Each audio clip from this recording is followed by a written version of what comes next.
A tradition synonymous with the Penn Relays Carnival is the College Men's 4x-Mile Championship of America presented by Petco. Last year we saw a world #2 all-time performance by the Villanova Wildcats.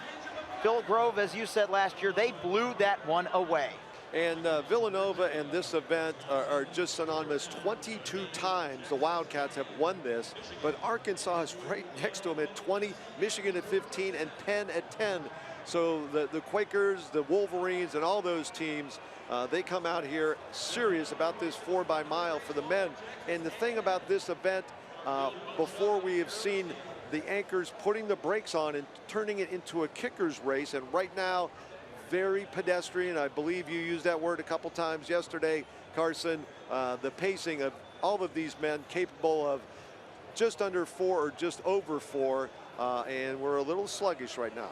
It's not a great surprise when you consider the conditions. We had similar, as Kimberly May said, in 2023 when Providence won its previous 4x15. Villanova now riding a two-peat since 2023. They were able to conquer those conditions in this race with them. North Carolina, Washington, UVA, Wisconsin, Georgetown, Notre Dame, Texas A&M, Michigan, Penn State, Yale, Middle Tennessee, and Georgia Tech. First lap, again, well outside of that 4-minute pace. All right, it's like a swarm of bees right now. They're all clumped around each other. Nobody's going anywhere. Well, actually, look at that. Until the Yellow Jackets go stinging by on the outside, and immediately responding are the Washington Huskies. Martin Barco, one of their 4 sub-340 1,500-meter runners in their reserves, moving right up into second.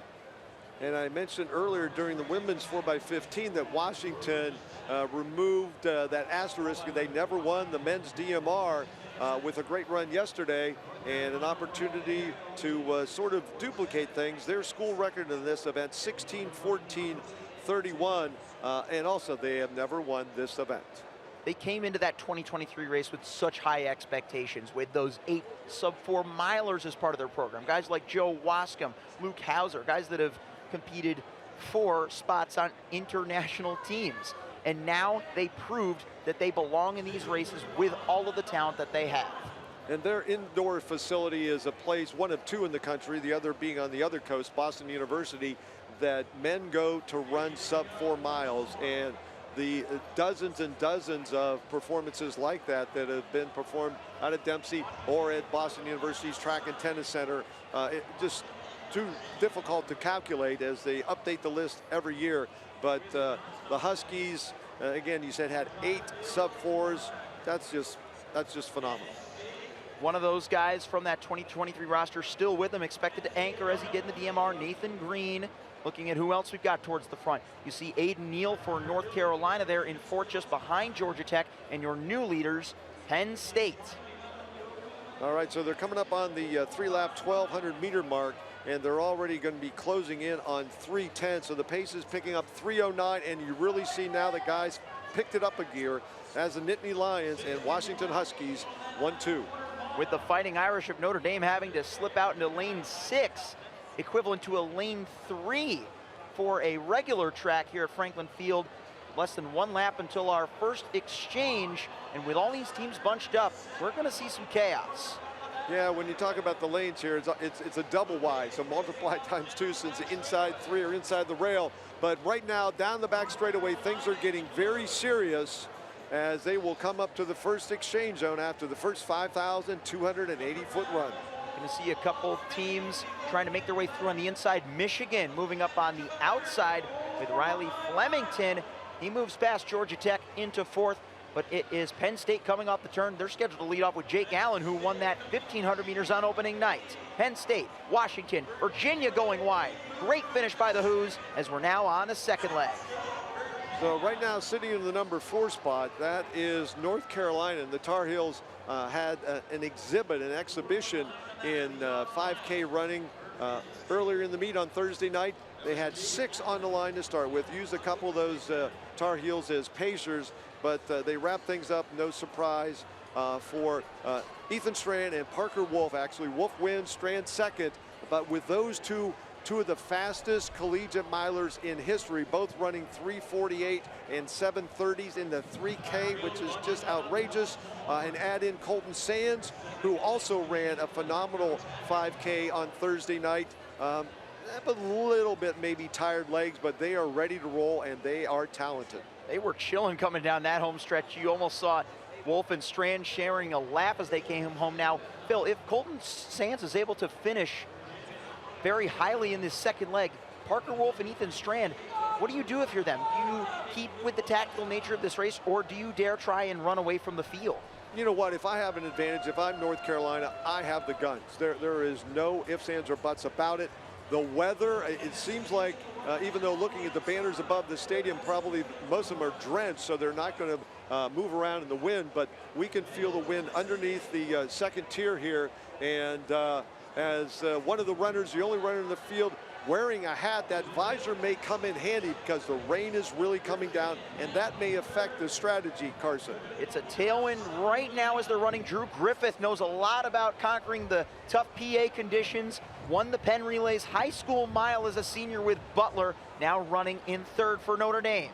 So the freshman, as Carson just said, from Notre Dame and Butler High School, watched so many of his races, and most of those were solo. Right now he is sitting on the outside of a group of talented milers, some of those who have run faster than him, not in high school, but here so far in college. And Drew is right next to the #2 runner on the rail from Wisconsin. And just ahead of them, Middle Tennessee State rocking the cap. We are going to come up to our final 2 laps now of this second leg. Still moving at a pretty comfortable, tolerable pace. Washington, they're stuck towards the back on the outside. Sands has been buried on their inside in 6th. And still ahead of them looks to be Penn State, a couple of other blue jerseys. We've got Notre Dame there in 3rd, Virginia in between. Yale as well, the Bulldogs from the Ivy League. They look to be in the #5 spot. So splashing their way down the back straightaway, there is no escaping it as Middle Tennessee churning things out, leading the way. No real breakaway. We're likely going to see this race spread apart once again in the last lap of this leg. You can see Middle Tennessee trying to grit it out. And when they pass by these orange cones, that's when you'll see their exchange points, as Washington nearly fell over there. Right, we again some contact in that very close-knit field. Middle Tennessee pushed to the back as they pick up the pace. Final lap in this second leg. I saw Drew Griffith take a look to his left. He's on the outside right now, trying to find space to move in on the turn. Sands now challenging on the outside of Villanova. They are still 2 wide, make it 3 wide. Justin Wachtel from Virginia. Yale trying to match down the back stretch, and the defending There's champions. Villanova coming up. Back into the front go the Wildcats. The Bulldogs not letting them go, and the Tar Heels right there in 3rd. We've got a lot of order shifts accounting for the conditions. Brutal out here, but they embrace it. They love it. They're going for the wheel, and we are just about to hit the halfway point. Gritting their teeth, the #2 runner for Yale was dialed in at this one. He wants to have his #3 runner, even though it wasn't a great baton pass, not critical in the 4x-mile, folks, but at least they safely passed the stick. Villanova takes over right behind UNC. They are shutting it down to a modest jog, if you will. There we go. North Carolina. Realizing that they have the guns, as you said, Phil, Parker Wolf goes straight to the front. All right, so that lead group of 7 teams, and then we have about 12 to 15 meters back to Notre Dame. And interesting note about that, we had one Butler distance standout handing off to another, Drew Griffith to CJ Singleton, but the Irish have a lot of work to do as Parker Wolf and the North Carolina Tar Heels in command right now in the 4x-mile. So he has really changed the pace of this race. You can see Ethan Strand trying to warm up, cheering him on, urging him to keep stretching it out, knowing that he's got that 3:48 abilities from the indoor season. But you know who else does? The team in 5th. They're going to have Gary Martin on the anchor. Virginia is close. And Martin yesterday anchored the distance medley relay, and I happened to be on the infield, and he walked past his coach and he said, I waited too long or I went too late. So basically that is not going to be an issue. He learned from that.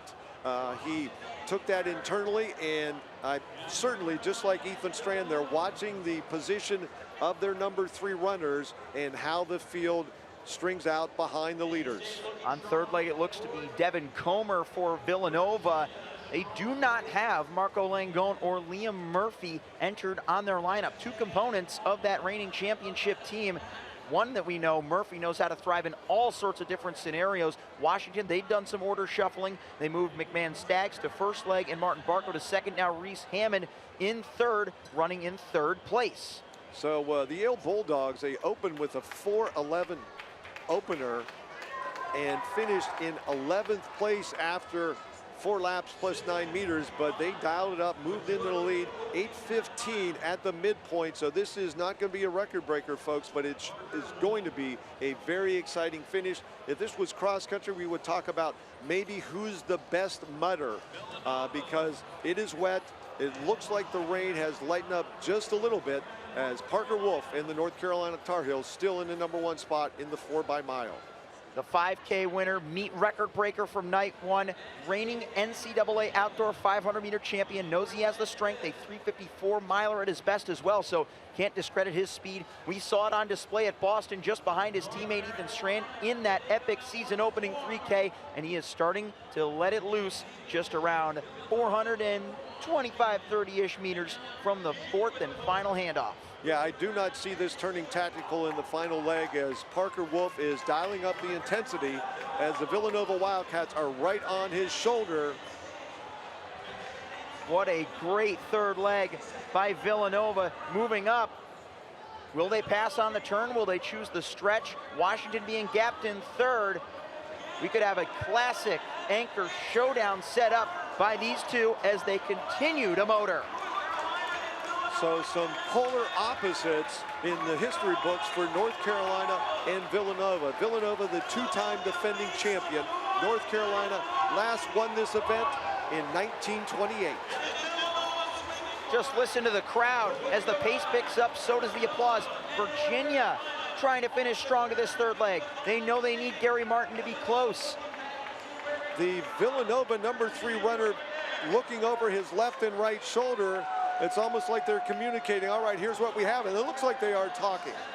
And very interesting. Here it comes. Maybe a match race between Villanova and North Carolina over 1 mile. Look who is back on the lineup. He wasn't on the entry sheet, but Liam Murphy, the torchbearer for the Wildcats, is out there on the lead. The NCAA Collegiate 1,500-meter record holder has won in so many different kinds of races. Tactical in 23, fast in 2024, and he leads over the indoor mile record holder, Ethan Strand, and #2 all-time, Gary Martin. What another showdown we've got shaping up.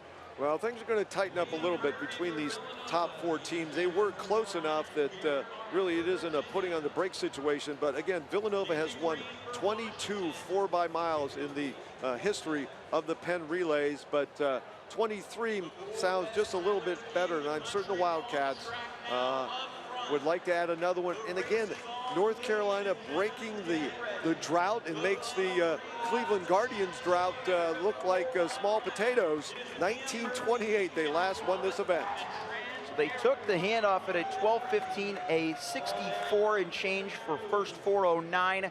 On the back of that top 4 is Nathan Green, who anchored the DMR last night in a great tactical affair, was in a 3-way battle with Oregon and A&M, and he just had the chops in that last lap to pull away. So those two gentlemen in 3rd and 4th again ran the 1600s yesterday, coming back in the mile. Things have slowed down just a little bit. Do you think, Carson, maybe 600 to go will really see them up the ante? 600 to go wherever it is. Liam Murphy, I recall back in 2023 having come off a silver finish in the DMR, was in a mad scramble with 200 meters to go, was the initial one to make the pass, but then it was ultimately Adam Spencer, Wisconsin, swallowing him up in the home straightaway. He wanted that win so bad that he came back with a unique fire for day #3 to get that 4x-mile championship. Timed his kick right. They're likely going to stretch it out, start motoring up the pace, but as far as when you drop the hammer, could come a lot sooner to the finish line.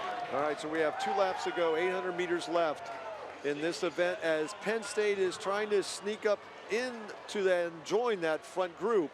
4 teams up front. Villanova right now on the lead with North Carolina, Washington, and Virginia. Ethan Strand looks so confident in second. Green has moved up over Gary Martin. We know Gary Martin has the ability to anchor his team to championship titles in distance medley relays, running the fastest indoor collegiate split, 3:49.12.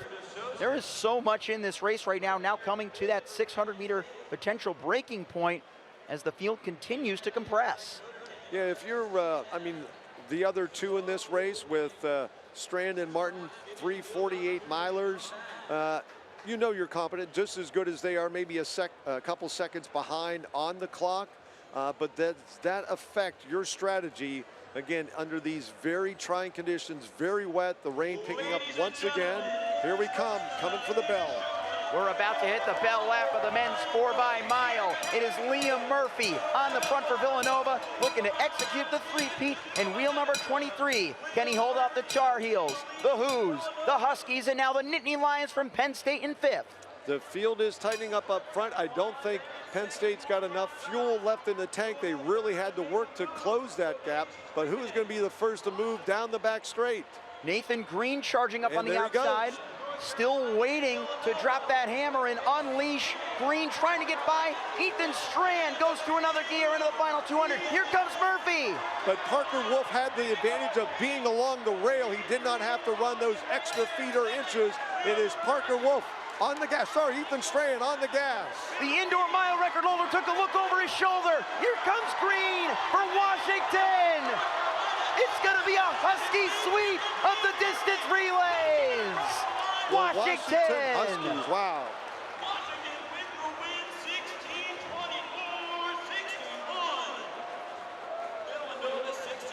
So a 4:06 anchor for Nathan Green, and again, they eliminate the asterisk. They now have won the 4x-mile at the Penn Relays. Talk about a first, a team with almost no history.